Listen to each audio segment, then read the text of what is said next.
2 times అంటే 3 times partial differentiation చేస్తాను third స్టెప్లో with the given point plus 3a square అంటే ఎక్స్ని 2 టైమ్స్ చేశాను స్క్వేర్ అండ్ వై టర్మ్ని ఒక్కసారి చేశాను కాబట్టి ఫంక్షన్ని 2 times partial differentiation with respect to x చేయండి and 1 time with respect to y చేయండి.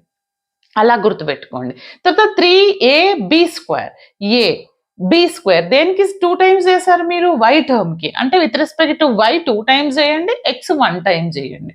Done. Next 3a square b 3ab square right. తర్వాత b cube means y minus b whole cube అంటే వైకి 3 టైమ్స్ పార్షియల్ డిఫరెన్షియేషన్ చేయండి. So on will get the value. Madam what about next term అంటే మనకు up to 3 వరకే అడుగుతారు maximum, ఇప్పటి వరకు అయితే ఎప్పుడు అడగలేదు remaining term. Okay, this is my tellers expansion about the given point a, b.